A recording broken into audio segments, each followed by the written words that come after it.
Эфир телеканала «Якутия-24» продолжает выпуск новостей. В студии Сергей Михедов. Здравствуйте. Коротко о главных темах. Медработники смогут через интернет пожаловаться на отсутствие выплат. Некоторые изменения в законы вступили в силу сегодня.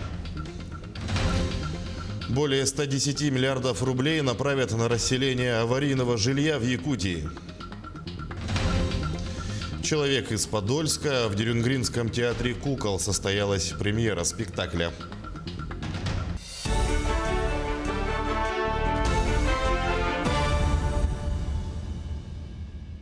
Медработники смогут через интернет пожаловаться на отсутствие выплат, а россиянам начнут сообщать о положенных льготах. С 1 декабря вступает в силу несколько изменений в законы. Так, если медработник не получил выплату за помощь в борьбе с COVID-19, то теперь он сможет пожаловаться на это в электронной форме на портале госуслуг. Также с 1 декабря россияне начнут получать уведомления о том, какие меры соцподдержки им положены. Информирование будет проходить через те же госуслуги. В личный кабинет придут сообщения, что у человека появилось право на меры соцподдержки и куда нужно обратиться для получения средств. Сбалансированный и оптимальный Айсен Николаев накануне внеочередной сессии парламента обсудил с депутатами изменения, вносимые в госбюджет Якутии. Глава проинформировал, что с учетом вносимых поправок доходная часть бюджета в текущем году увеличена на 26 миллиардов рублей. Из них налоговые и неналоговые доходы выросли более чем на 6 миллиардов. Изменения в бюджет вносятся также благодаря безвозмездным поступлениям, пояснил он. Из поступивших 23,5 миллиардов рублей 10 отправил фонд реформирования ЖКХ на переселение из аварийного жилья. Айсен Николаев пояснил, что деньги также пойдут на госгарантии прав граждан в области образования, субсидирование коммунального комплекса, увеличение резерва на борьбу с коронавирусной инфекцией. А всего до 2025 года на расселение жильцов аварийных домов направят более 110 миллиардов рублей. Об этом сообщил глава региона в ходе передачи «Якутия вперед» на нашем телеканале. Программа расселения людей из аварийного жилья – это одна из самых важных задач. Люди живут в крайне тяжелых условиях, и наша задача – максимально быстро ликвидировать аварийное жилье. У нас по республике 1 миллион 100 тысяч квадратных метров должно быть расселено в рамках программы до 2025 года. На это выделят свыше 110 миллиардов, сказал Айсен Николаев. А в селе Арылах Мирнинского района многие жители давно покинули свои аварийные квартиры, но за коммунальные услуги платить приходится до сих пор. Несмотря на то, что дома вошли в программу переселения, неизвестно, когда и на сколько мест будет построен новый дом. Подробнее в сюжете Марферины Алексеевой. В селе Арылах признаны аварийными 8 многоквартирных домов.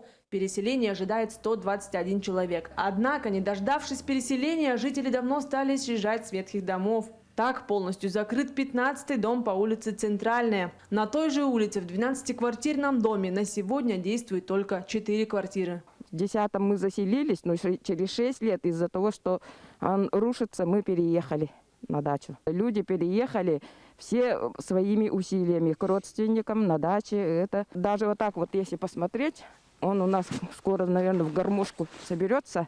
Система теплоснабжения в этом доме не позволяет отключить отопление в определенной квартире. Поэтому, чтобы обеспечить тепло оставшимся семьям, во всех 8 заброшенных квартирах все так же действует отопление. Приходится платить за коммунальные услуги. Оставшиеся семьи являются собственниками, и съезжать им некуда. Мы в ПТВС оплачиваем за тепло и воду. Это у меня около 5000, где-то 4500 получается. Ну, за общедомовые с меня удерживают.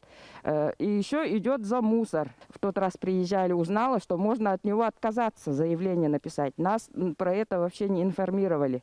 Например, я этого не знала. Мирнинское предприятие жилищного хозяйства пошло навстречу жителям аварийных домов. На сегодняшний день ведется плотная работа. Жители пишут заявления, предприятиям составляются акты. Жителям, которые не проживают в своих квартирах, не только в аварийных домах, а в тех домах, где температура воздуха не соответствует нормативу, ну реально холодно.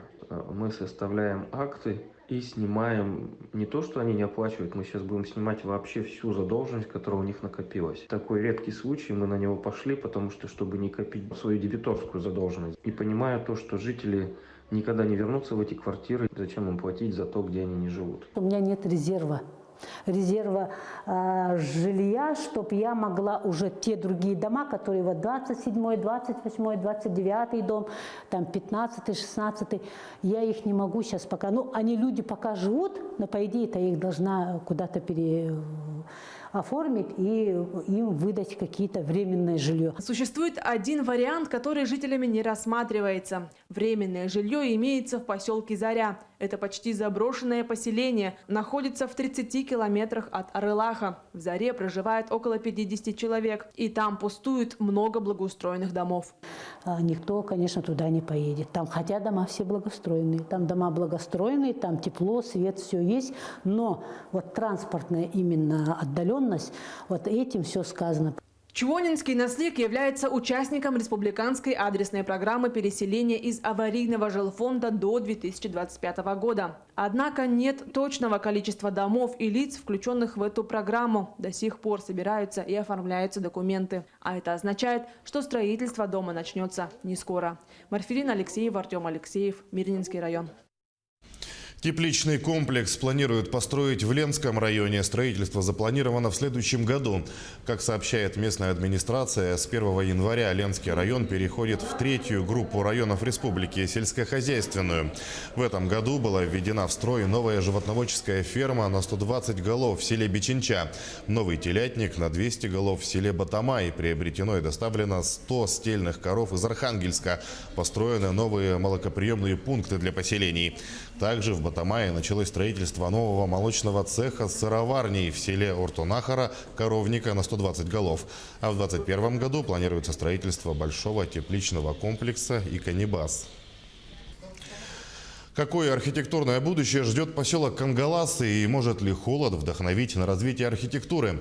В рамках фестиваля «Зима начинается с Якутии» стартовал первый международный ленд-арт-фестиваль «Айсманфест», который начался на онлайн-площадке Zoom с обсуждения влияния климатических и географических условий на архитектуру городских пространств. Участники дискуссии сошлись во мнении, что игра света, ледяные фигуры и мифологические образы народов Севера способны украсить арктические территории. По итогам дискуссии глава поселка Кангаласы Виктория Жилина поблагодарила экспертов за предложение и подчеркнула, что обсуждение повлияет на создаваемую концепцию развития поселка.